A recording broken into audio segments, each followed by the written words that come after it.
Kitabu somo letu kwenye kitabu cha Mathayo sura ya 2 mstari wa 18. Naomba usikubali utaangusha neno hata moja ambalo Mungu anatufundisha ili tupate faida. Amina. Amen. Amen. Yeye Mungu atufundisha ili tupate faida. Kwa hiyo iko faida. Amen. Mathayo sura ya 2 mstari wa 18. Ndio. Sauti imesikiwa Rama, kilio na maombolezo mengi. Raheli akiwalilia watoto wake asikubali kufarijiwa kwa kuwa hawako. Amen. Sikio kimesikiwa Rama. Amina. Ilikuwa ni kilio cha mwanamke Raheli akilia kwa ajili ya watoto wake kwa kuwa hawako. Amen. Nasema hakukubali kufarijiwa. Amen. Kwa kilio cha mwanamke anapolia kinaleta majibu. Amen. Raheli hakukubali kufarijiwa. Mwanamke wa leo usinyamaze wala sikubali chochote kikakufariji kuhusu mtoto au mtu anayepotea. Amina.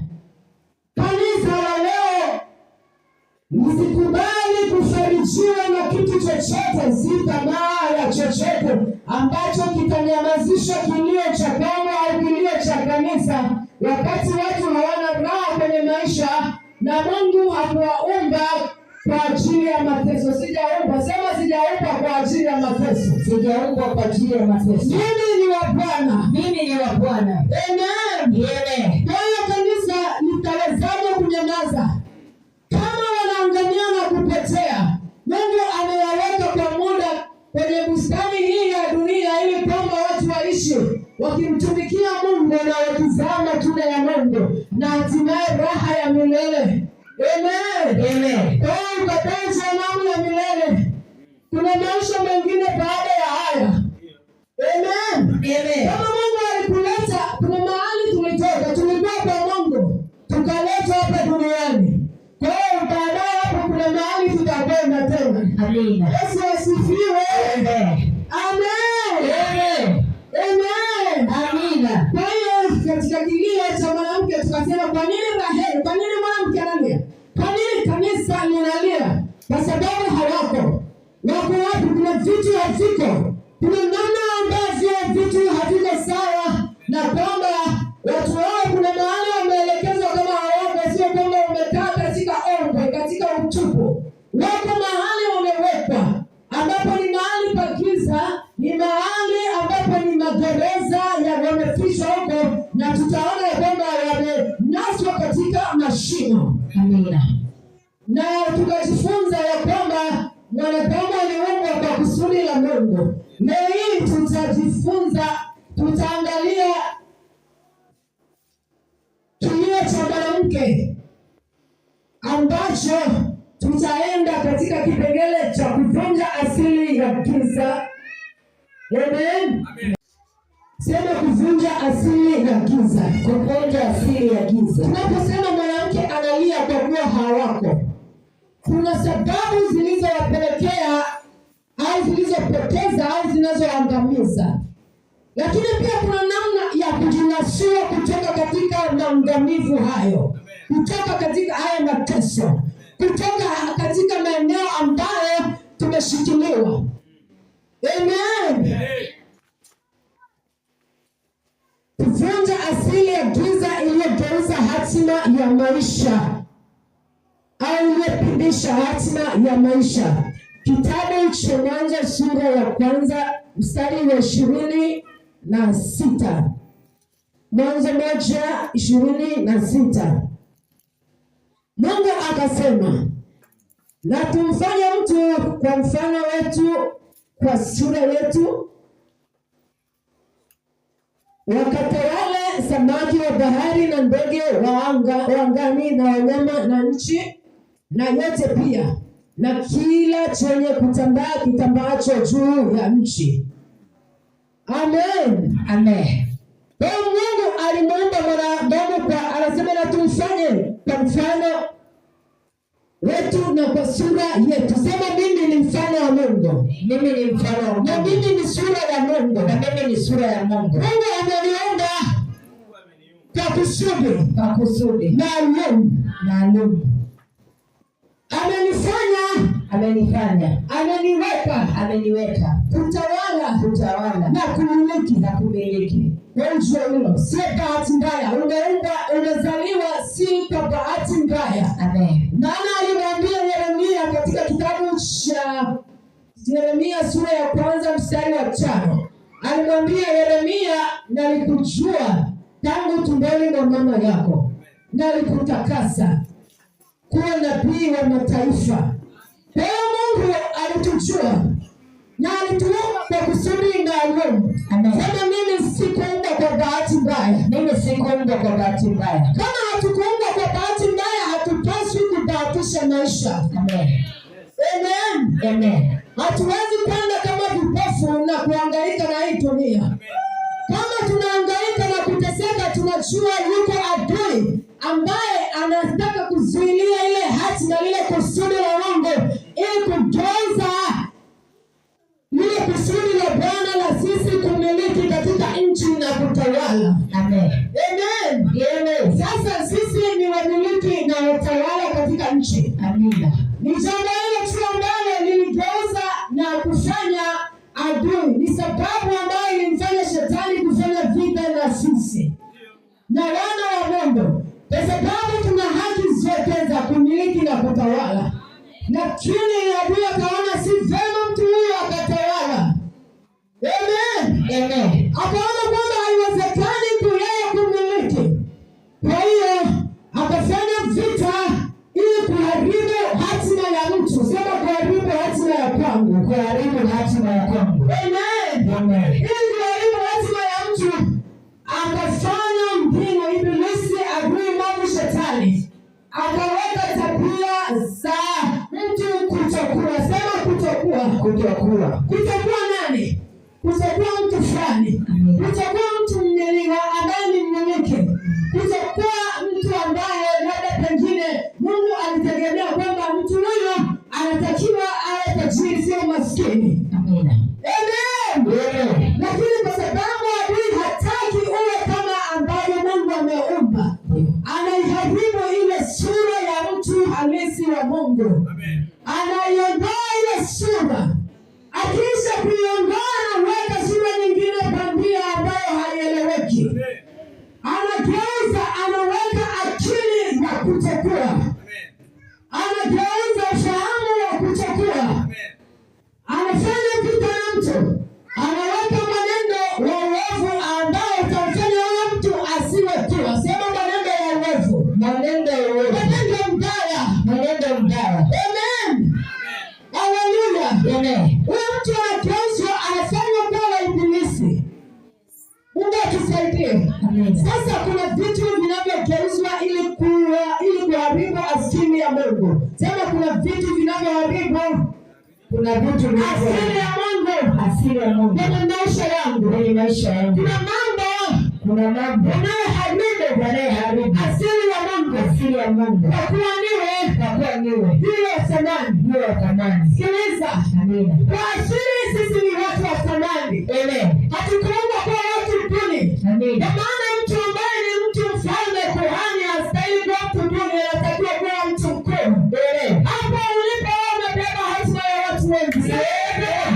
Nimebeba hatima. Sio ya mmoja. Amen. Uzao wako unakuangalia wewe, ndiye mbeba hatima ya uzao wako. Amen. Ambao hapo kwenye kwenye uzao wako wanategemea kutokea na watu wakuu sana. Amina. Waisi wametoka kwetu. Amen. Ni wanawake eti. Amina. Ni Mungu anatamani. Amina. Kwa maana nisema kwamba kama mwanamke unajua kwamba Mungu amekupa shida. Amen. Ungesamini ile thamani aliyokupa Mungu wako. Amen.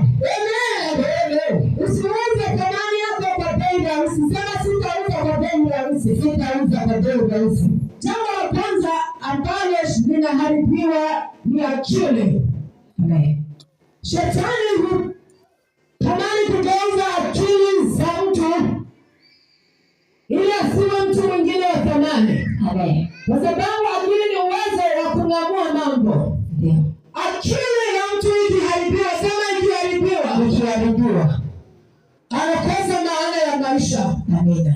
kwa sababu hawezi kuwa na uwezo wa kufanya mambo. Biblia inasema ya kwamba nimekupa akili katika mambo yote. Amen. Amen.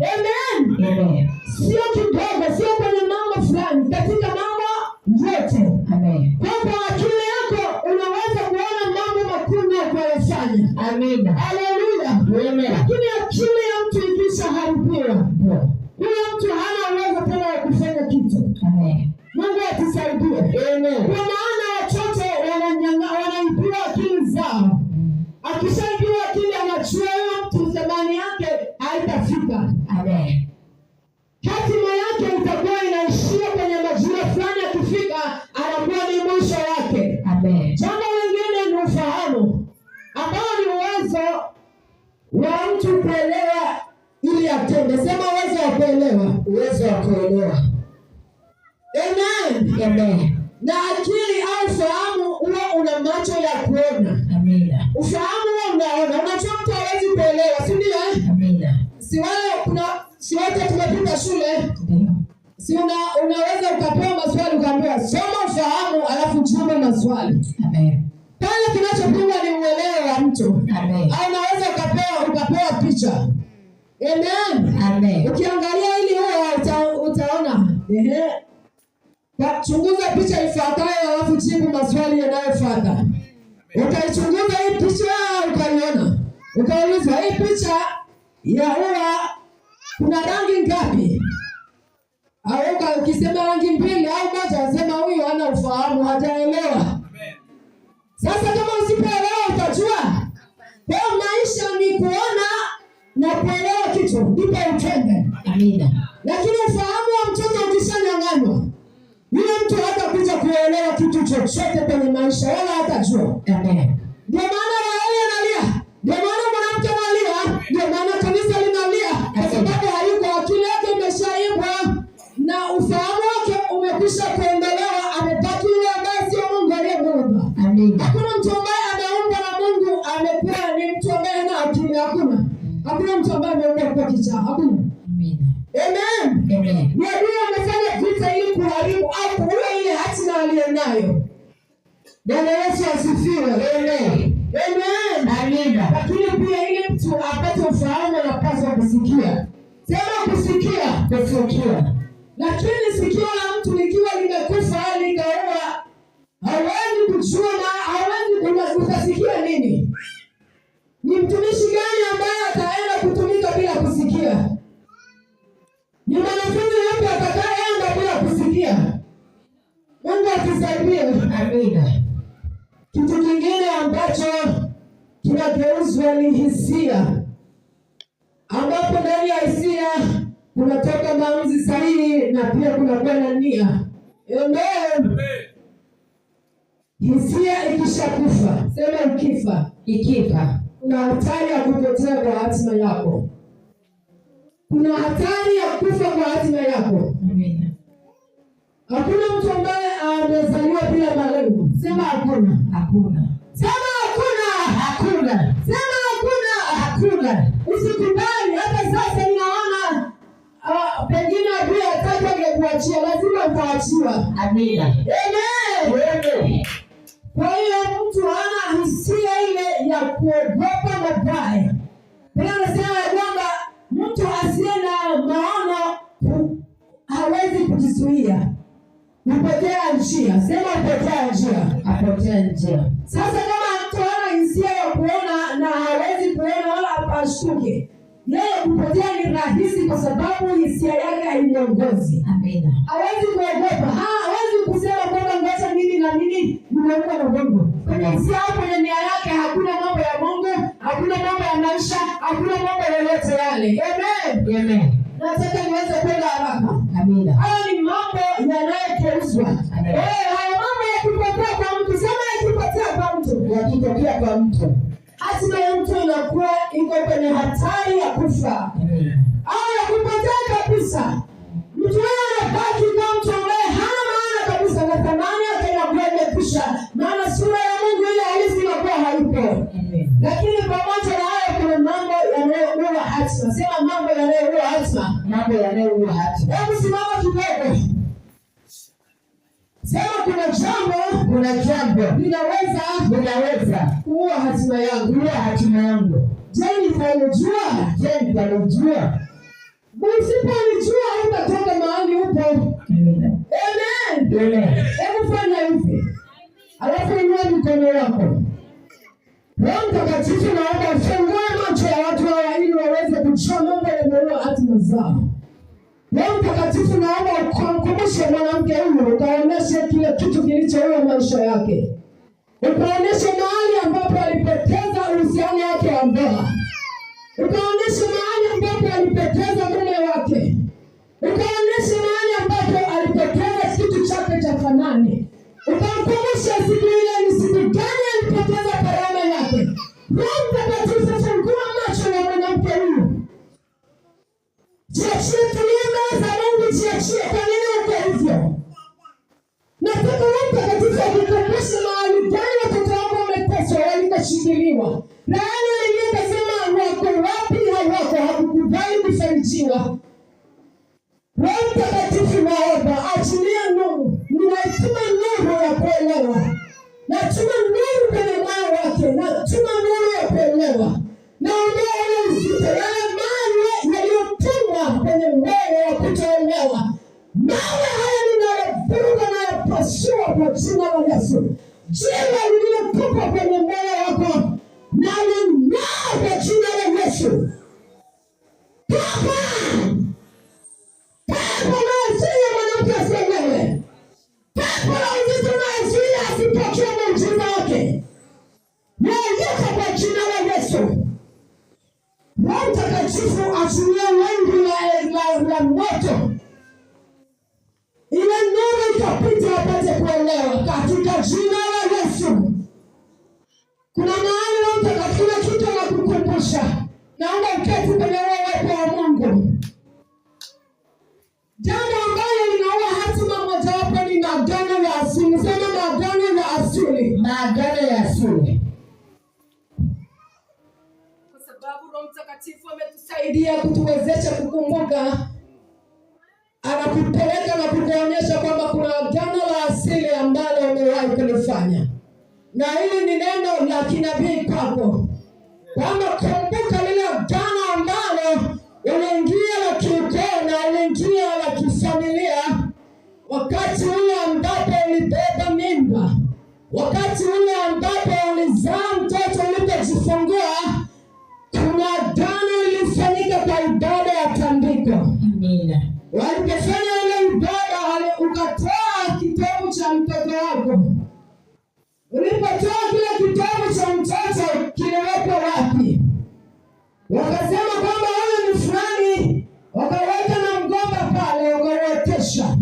Kumbe kwa namna hiyo nafsi ya mtoto wako imechukuliwa, ikapelekwa, ikaunganishwa kwenye ile miungu. Kwa hiyo maisha ya mtoto yataratibiwa, yakapangwa, yakaenda katika kanuni ya mizimu ya miungu iwe ambayo ilipigana mtoto wako, ambayo ilichukua ile sadaka iliyofanyika kwa njia ya mitambiko. Sema naikataa. Ninaivunja. Lile agano. Niliingia. Kimakosa. Nilikubali. Kwa sababu sikujua. Sikupenda mimi. Unakumbuka kitu?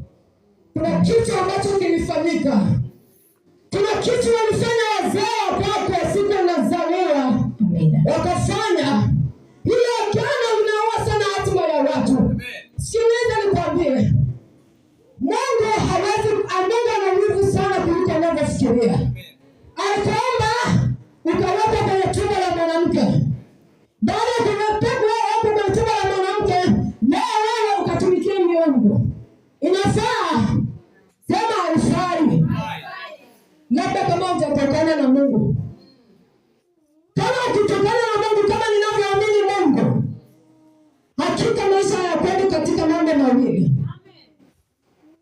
Wewe unataka, Mungu hataki. Miungu inakutaka wewe, Mungu anakutaka wewe. Ni vita. Mungu anakuelekeza kwenye kilio cha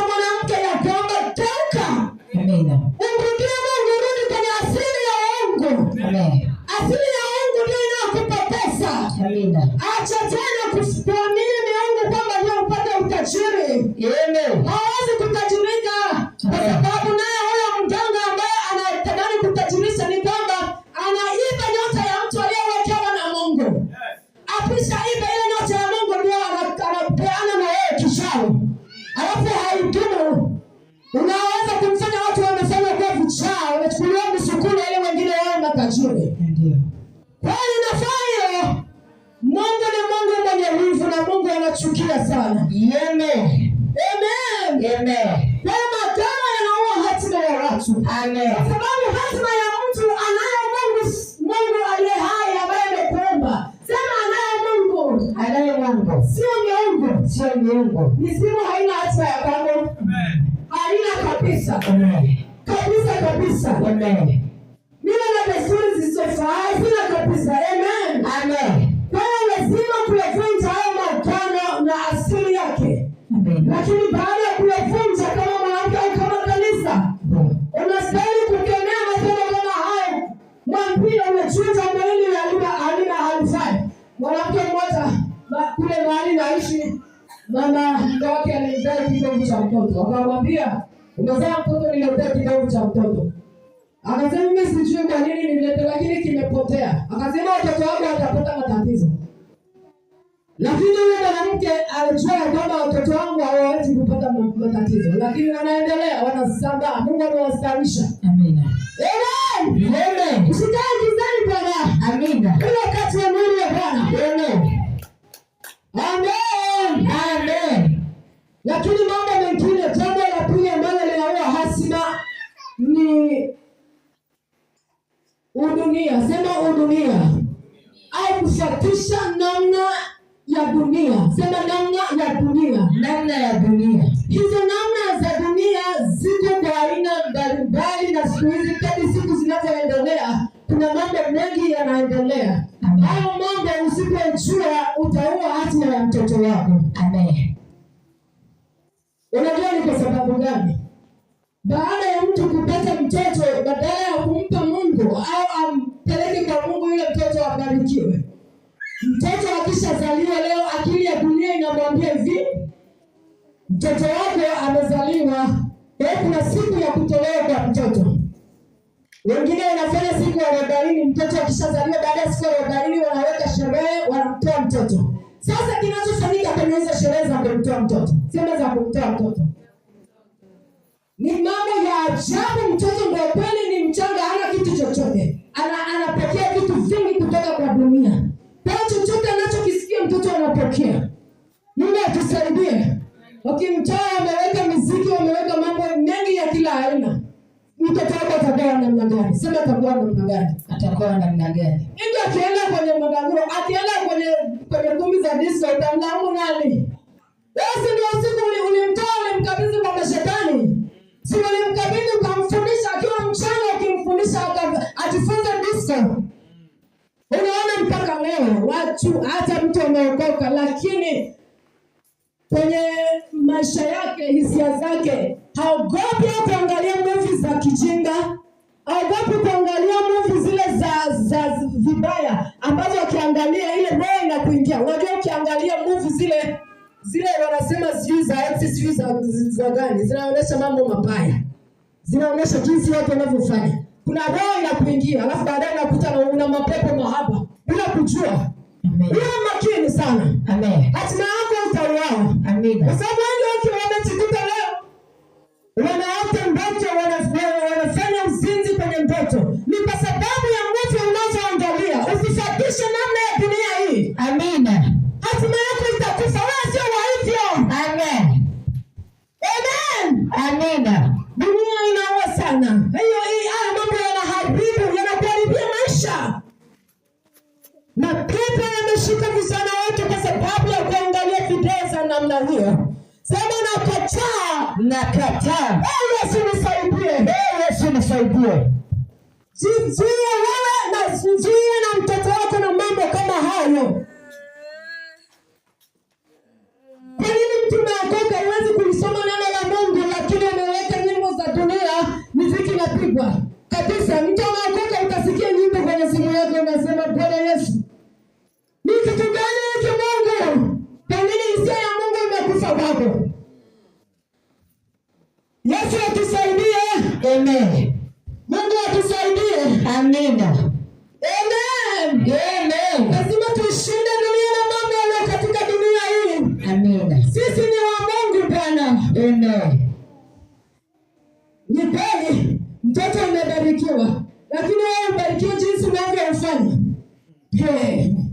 Inasikitisha kumbuka mtu wa Mungu amepewa mtoto kwa dhamana.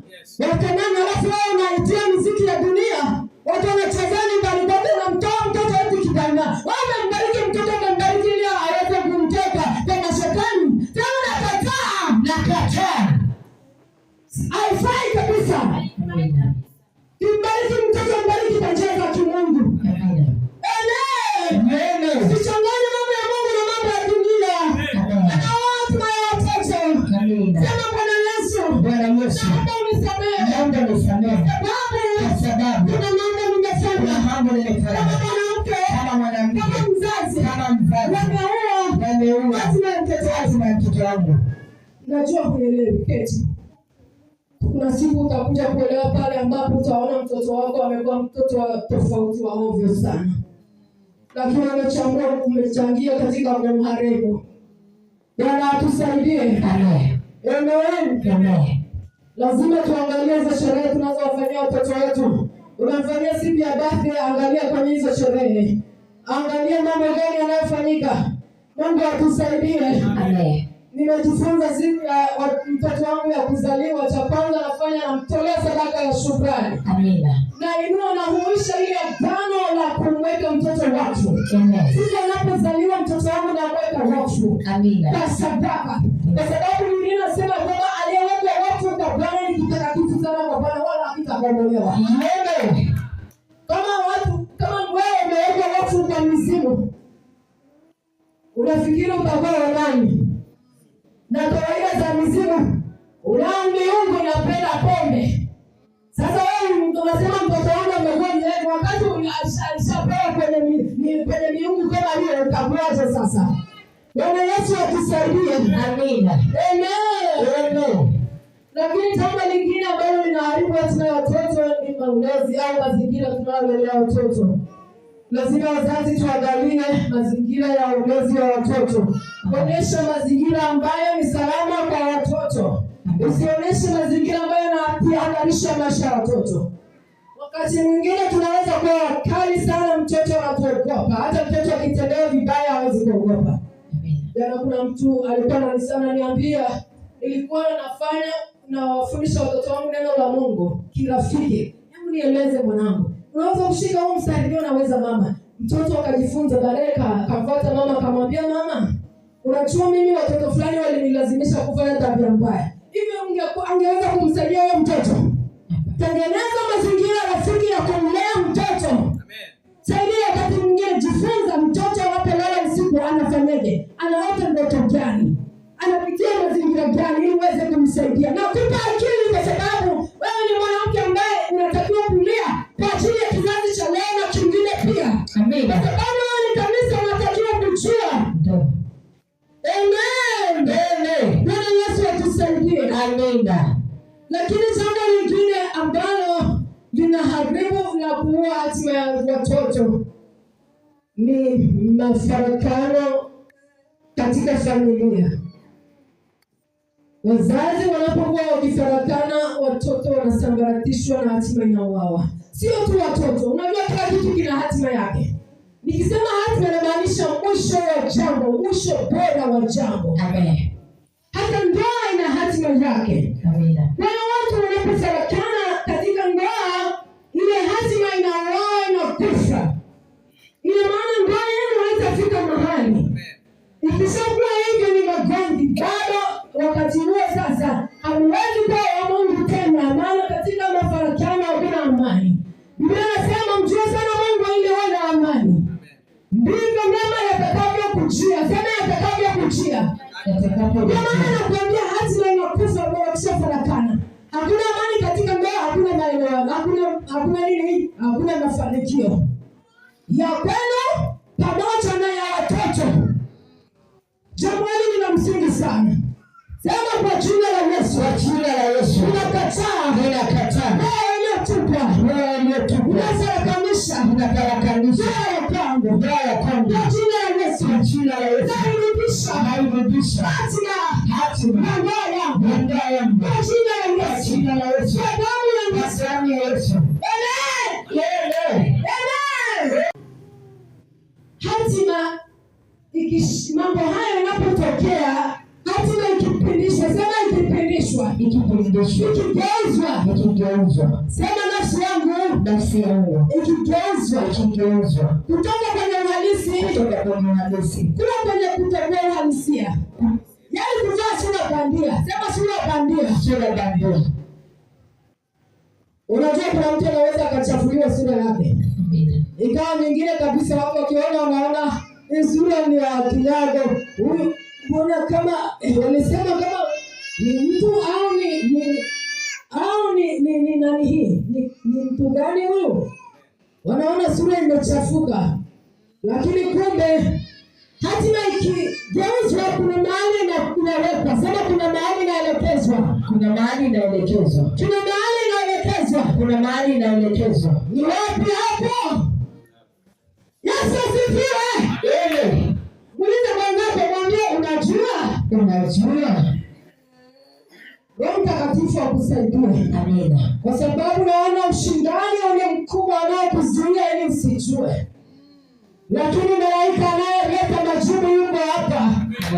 Atakupatia. Utapata. Amen. Inawapa wapi hiyo hatima ya kwako inapouawa? Yesu atusaidie. Amina. Utaona kwenye kitabu cha Isaya sura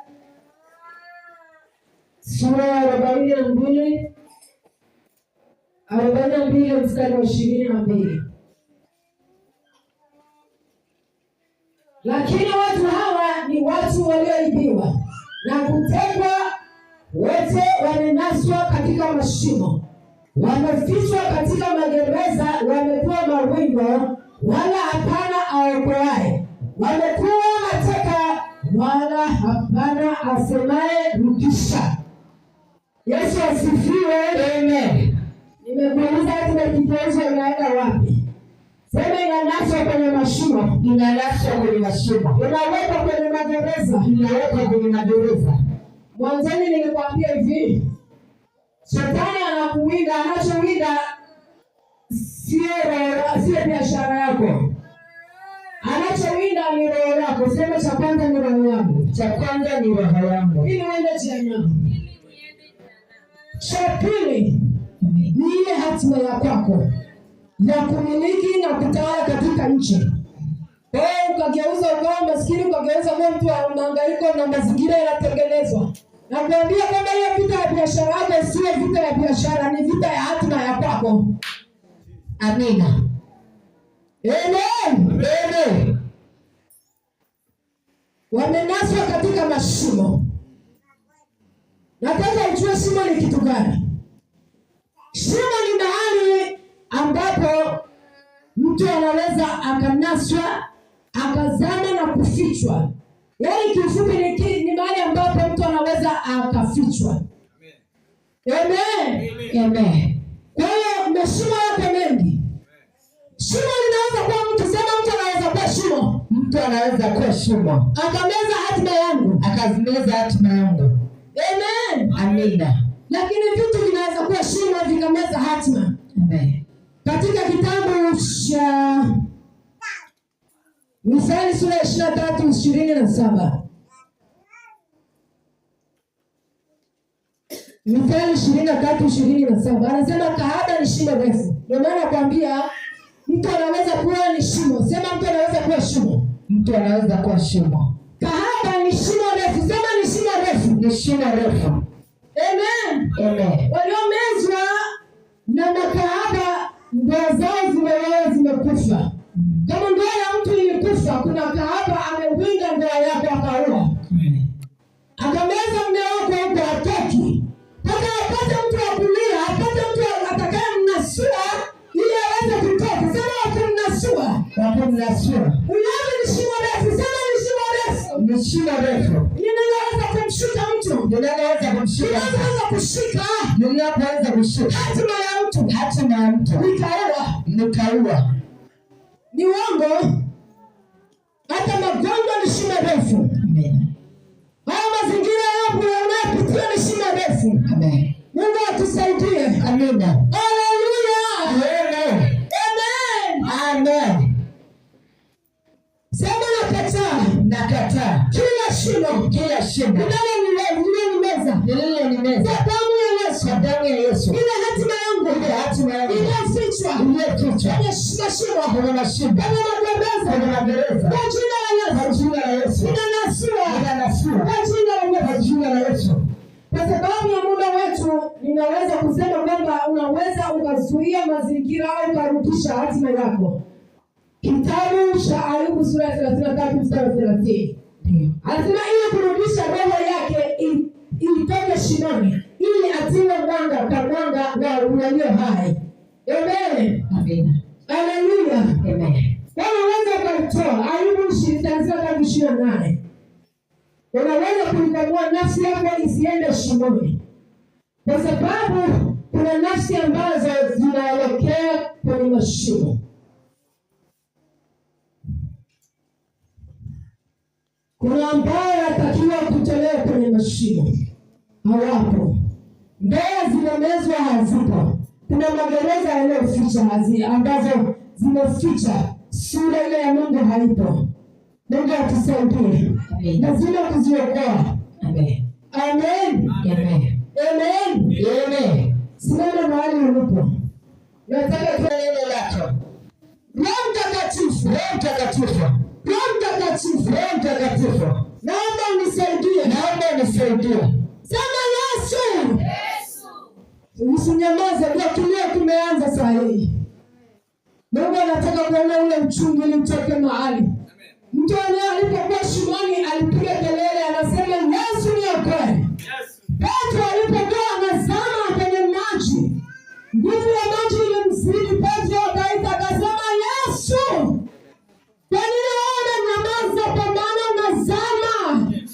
Unazama na watoto wanazama kwenye ulevi. Unazama kwenye ukahaba. Sikiliza nikwambie. Kuna mtu anakutafuta na kuwinda ili uzime naye kwa sababu anataka aibe nyota yako. Kijana wa makini kwa binti ambaye anakufuatia. Msichana wa makini kwa kijana anayekufuatia uzime naye kwa sababu atachafua nyota yako. Ataharibu maisha yako yatakuwa hayana maana tena. Sema Yesu nisaidie. Yesu nisaidie. Yesu niokoe. Yesu niokoe. Kwa maana ninazama. Kwa maana ninazama. Mimi na uzao wangu. Mimi na uzao wangu. Yesu niokoe. Yesu niokoe. Nipo shimo refu. Nipo shimo refu. Linanimeza. Linanimeza. Hapo magereza. Hapo magereza. Linanimeza. Yesu ninasue. Yesu ninasue. Endelea kutumia katika uwepo wa Mungu. Mwambie Yesu, naomba unitakase mimi na uzao wangu. Naona kuna shimo za watu zimechafuliwa kwa baada ya kuwa nyota zao zimeharibiwa kwa sadaka ya miili yao. Binti alitoa mwili wake, wakafanya uzinzi, kumbe amechafua nyota yake na maisha yake yanakosa maana sasa. Ninaona hiyo skrini, ninaiona binti, kijana anatoka naye. Baada ya kutoka naye amechafuliwa nyota yake baada ya kufanya uzinzi. Kuanzia hapo biashara yake hamna. Kuanzia hapo huduma yake imeisha. Kuanzia hapo hawezi kumtumikia Mungu, vikao vyake vimeuawa. Ninaona kijana anatoka na binti. Baada ya hapo akaachwa na mchumba wake. Na wewe ukaoa mke mwingine na kuona. Ulitembea na msichana ukaoa mwanamke mwingine. Kwa hiyo ndoa yako haiwezi kudumu. Muda mchache ndoa yako inaenda kuachika kwa sababu ulifanya hivyo. Lakini Mungu atakusamehe. Mwambie Mungu, naomba unitakase kwa ajili ya kuichafua hatima yangu, na ndoa yangu inateseka, iko kwenye mateso. Sitaki kusema ni nani, kwa nini wao uliacha ndoa yako, lakini ndoa yako imechafuka. Unaenda kuona watoto wako wanaenda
Unajua mwanzo wa kuanguka kwako ni pale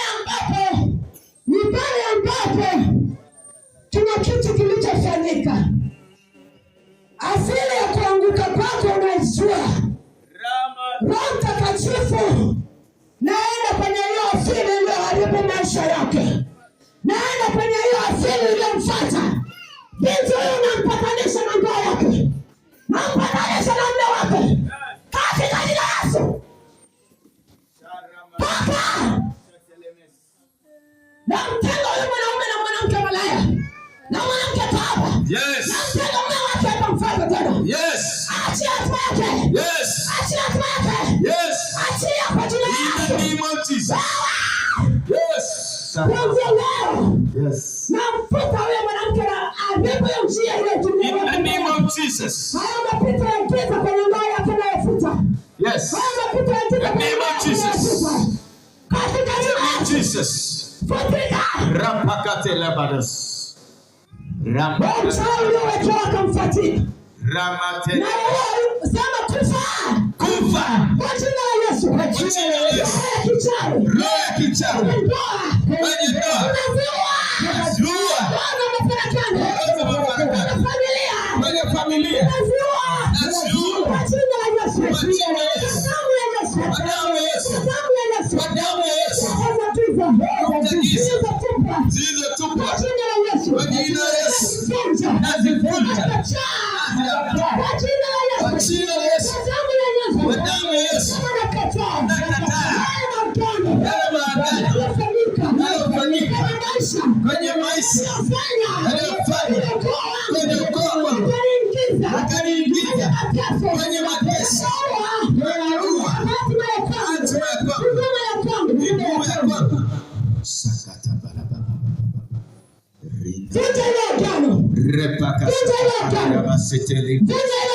Repaka barabara. Ninalifunja kila aina ya agano ambalo nimeongea katika maisha yangu kupitia ndoa, kupitia familia, kupitia maisha. Ina masatari makatoria.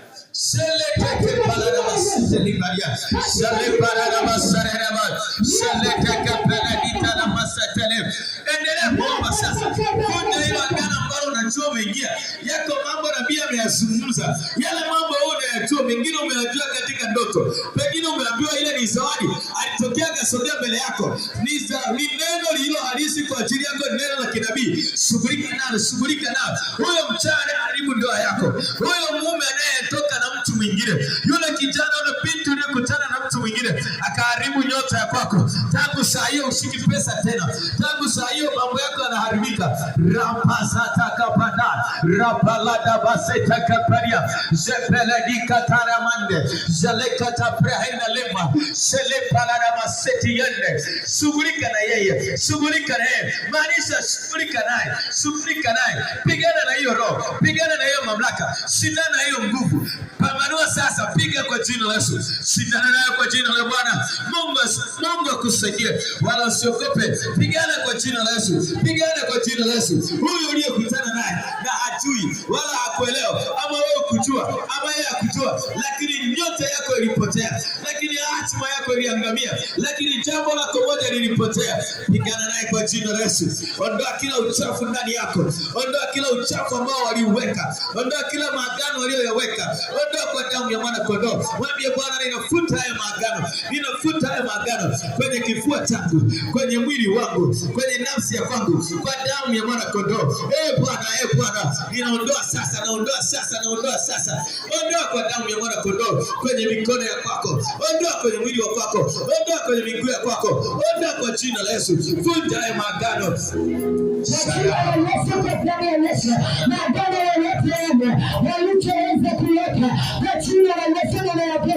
Ninafuta haya maagano kwenye maisha ya Kongo. Ninafuta haya maagano katikati ya Kongo. Ninafuta maagano yote walioweza kuweka, maagano yote ya maneno ninayafuta sasa kwa jina la Yesu. Haya maagano yote aliyesimama yule mwanamke mmoja akakaa na mume wa Kongo akaweka na maagano. Haya maagano ninayafuta sasa, ninayafuta sasa kwa jina la Yesu Kristo, kwa damu ya Yesu Kristo. Haya maagano ninayoweka kwenye familia ya Panga, haya maagano ninayoweka, ninayavunja sasa kwa jina la Yesu. Navunja kila agano nililoweka kwenye kituo cha Panga, kwenye maisha ya Panga, agano lolote nililoweka kwa njia za watu ninalivunja sasa kwa jina la Yesu, kwa damu ya Yesu. Ile agano ninalivunja kwa jina la Yesu, kwa damu ya Yesu ninavunja ile agano lolote nililoweka ninavunja kwa jina la Yesu, kwa jina la Yesu, ile agano ninalivunja kwa jina la Yesu. Ile agano lolote walioweka wakati na mitego wakatega hatima ya Kongo wakaua na lile kufungo kwenye maisha ya Kongo, ile agano ninaliua kwa jina la Yesu. Kila agano lolote walioweka wakaweka na mzee yangu kwa jina la Yesu, ile agano ninaliua kwa jina la Yesu. Na kuta agano lolote walioshirika mahali popote wakaagana kwamba sitafanyika, sitaendelea kwa jina la Yesu, sitafanya ndoa kwa jina la Yesu, sitapata kwa jina la Yesu.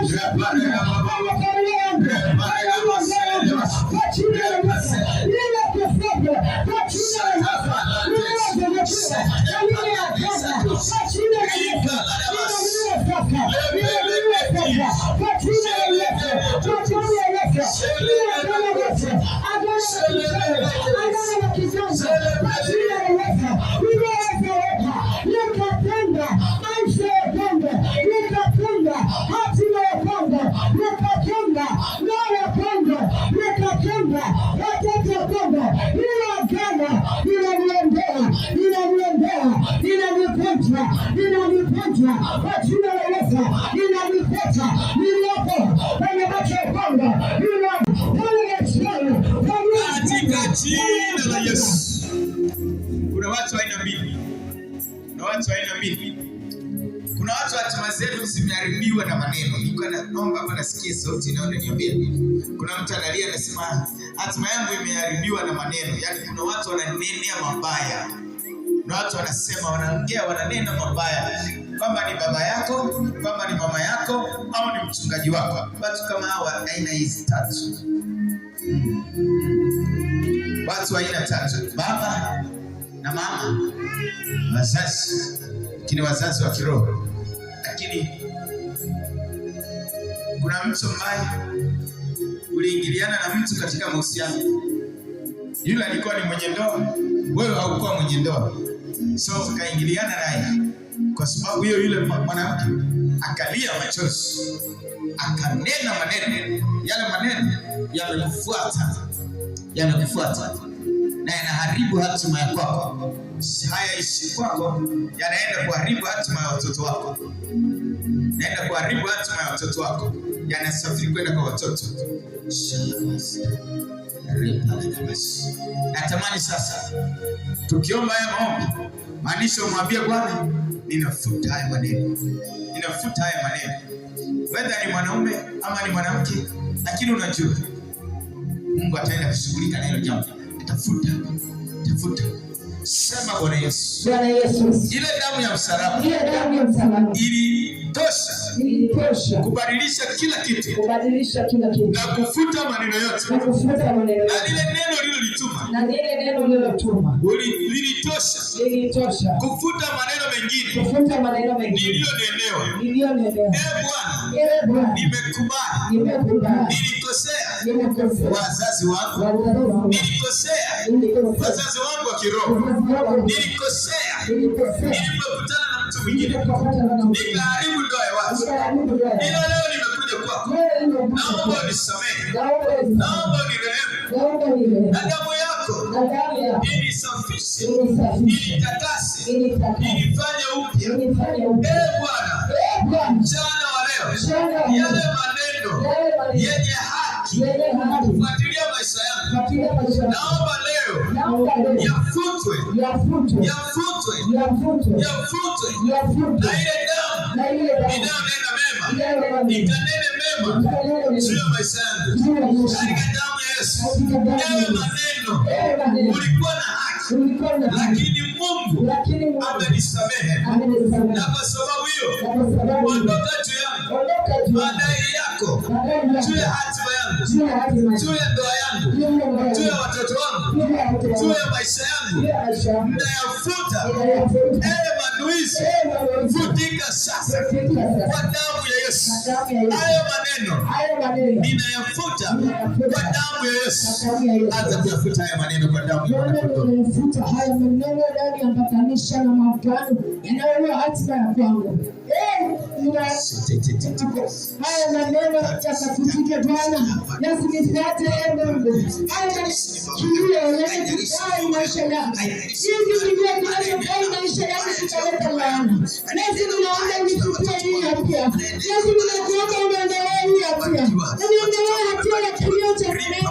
Si mtu amelia Mungu kwa sababu ya pesa. Naomba unifutie, niondolee hii hatia. Naomba unifungue. Naomba uniondolee hii hatia. Na kufikia uniondolee hatia ya Mungu. Kwa maana Mungu anaenda kwa roho ya kuoa hatima yangu. Anakuwa roho ya kuoa Mungu maisha yangu. Na uniletea mateso. Na nisina raha furaha. Kila mahali ninafanya kama nimepewa na uchungu wa Yesu, naomba uniokoe. Yesu, naomba unisamehe mbele ya Yesu wangu. Unifutie Yesu mbele ya Yesu nilifanya. Yesu, naomba unisaidie.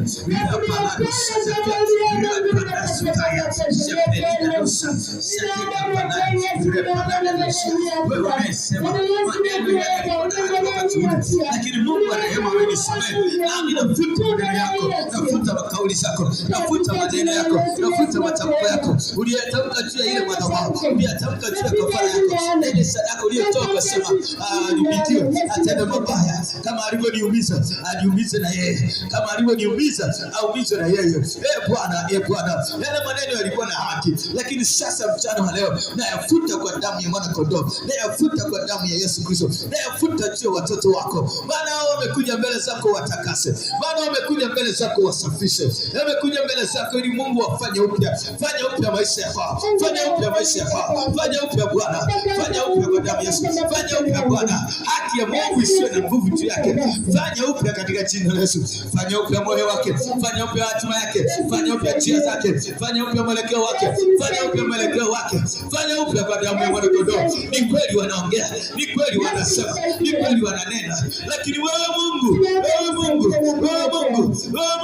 yale maneno kwenye familia, yale maneno kwenye nyumba, yale maneno kwenye ndoa, yale maneno kwenye nyumba, yale maneno kwenye familia, yafutwe kwa damu ya mwana kondoo. Wengine wanasema, ni kweli wanasema huyu mwanamke, wanasema huyu baba, ila anasema huyu mwanaume, lakini Bwana yafute kwa damu ya mwana kondoo. Haya matamko, haya maneno na yafuta kwa damu ya Yesu, na yafuta kwa damu ya Yesu, na yafuta kwa damu ya Yesu, na yafuta kwa jina la Yesu, na yafuta kwa jina la Yesu, na yafuta kwa jina la Yesu, na yafuta kwa damu ya mwana kondoo. Endelea kuomba, endelea kuomba, endelea kuomba. Salaba baba.